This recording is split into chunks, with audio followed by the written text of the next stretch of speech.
Hello dear students, welcome back to my channel Edu Colors.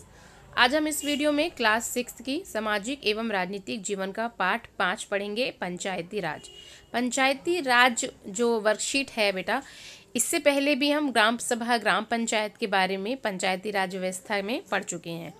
आज हम इस worksheet में पंचायत के 3 स्तर के बारे में पढ़ेंगे। ये वर्कशीट 18 है बच्चों, जो कि आपको 27 नवंबर को मिलेगी। तो चलिए बच्चों, अब हम कंटेंट पढ़ते हैं और जानते हैं और समझते हैं कि इस वर्कशीट में आखिर क्या है। पंचायती राज व्यवस्था एक ऐसी प्रक्रिया है जिसके द्वारा लोग अपनी सरकार में भाग लेते हैं। यानी कि अगर हमारा जो स्तर है, अगर हम अपनी व्यवस्था का स्तर देखेंगे तो पंचायती राज व्यवस्था सरकार का एक ऐसा स्तर है जिसमें लोग वोट देते हैं, चुनते हैं अपने मुखिया को और स्थानीय तौर पर उसमें भाग लेते हैं। ये व्यवस्था लोकतांत्रिक सरकार की पहली सीढ़ी है। ठीक है, इस व्यवस्था के पीछे मुख्य विचार यही है कि स्थानीय लोगों की भागीदारी बढ़े और उन्हें अपनी आवाज़ उठाने के लिए ज़्यादा मौके मिले। यानी कि स्थानीय लेवल पर हम देखते हैं जो लोग हैं वो सरकार में भाग लें अच्छे से, तो उसके लिए पंचायती राज व्यवस्था की स्थापना की गई है। पंचायती राज व्यवस्था एक त्रिस्तरीय व्यवस्था है जिसमें ग्राम पंचायत, विकास खंड यानी कि पंचायत समिति और जिला परिषद शामिल है। देखिए ये डायग्राम आप देख सकते हैं। ये जो पूरा है ये पंचायती राज व्यवस्था के बारे में ही है, जिसमें 3 स्तर होते हैं। सबसे पहला आता है ग्राम पंचायत, ठीक है, ग्राम स्तर पर। उसके बाद पंचायत समिति ब्लॉक स्तर पर। उसके बाद जिला परिषद जिला स्तर पर।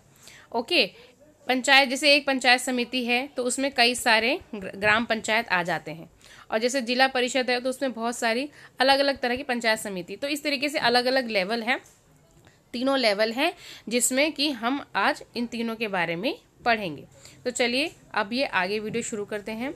ग्राम पंचायत के बारे में पढ़ते हैं कि ग्राम पंचायत क्या होता है। ग्राम पंचायत होता है जो मुखिया होता है, इसका जो प्रधान होता है वो वार्ड सदस्यों का चुनाव करता है, और चुने गए प्रतिनिधि क्या होते हैं, ग्राम पंचायत बनाते हैं। ग्राम पंचायत हमेशा ग्राम सभा के प्रति जवाबदेह होती है।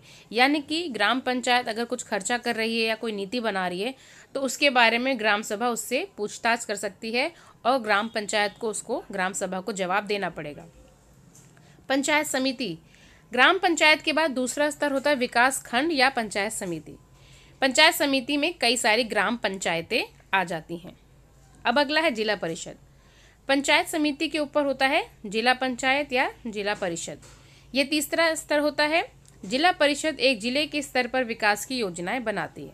ठीक है, जैसे कोई स्टेट है उसमें कई जिले होते हैं तो उसमें जिले परिषद जो होती है वो उस अपने जिले में विकास की योजनाएं बनाती है। अब यहाँ प्रश्न पूछे गए हैं बच्चों। तो पंचायती राज व्यवस्था के 3 स्तर कौन कौन से हैं, जैसे कि हमने अभी बताया आपको। पंचायती राज व्यवस्था के 3 स्तर आप लिखेंगे अपनी कॉपी में। पहला ग्राम पंचायत, दूसरा पंचायत समिति और तीसरा जिला परिषद। ठीक है बच्चों, ये आपके पहले प्रश्न का उत्तर हो गया।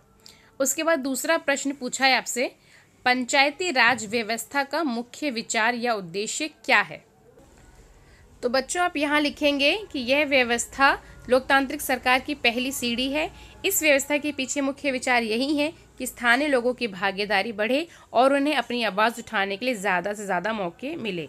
तो यहाँ से लेकर यहाँ तक ये हो गया आपके दूसरे प्रश्न का उत्तर। तो चलिए अब चलते हैं तीसरे प्रश्न की ओर। तीसरा प्रश्न है, जिला परिषद से आप क्या समझते हैं। तो यहाँ पर लिखा हुआ है जिला परिषद के बारे में कि जिला परिषद जो है वो एक जिले की जो विकास की योजनाएं हैं वो बनाता है, और ये हो गया आपका तीसरे प्रश्न का आंसर। चौथा प्रश्न है आपका बच्चों कि त्रिस्तरीय पंचायती राज व्यवस्था का डायग्राम बनाकर रंग भरिए। यानी कि आपको बिल्कुल सेम इस तरह का डायग्राम बनाना है। ये जो हमारी पंचायती राज व्यवस्था है उसका ये 3 स्तर है जो कि आपको डायग्राम बनाना है और तीनों स्तर के आगे उसके नाम लिखने हैं। इस तरह से ये आपकी जो वर्कशीट है बच्चों कंप्लीट होती है। बहुत आसान सी वर्कशीट है, आप सबको आई होप समझ में आ गई होगी। तो बच्चों अगर आपको मेरा वीडियो अच्छा लगा हो तो आप मेरे इस वीडियो को अपने फ्रेंड्स के साथ शेयर करें। मेरे चैनल एडू कलर्स को ज़रूर सब्सक्राइब करें। मेरा वीडियो देखने के लिए थैंक यू सो मच।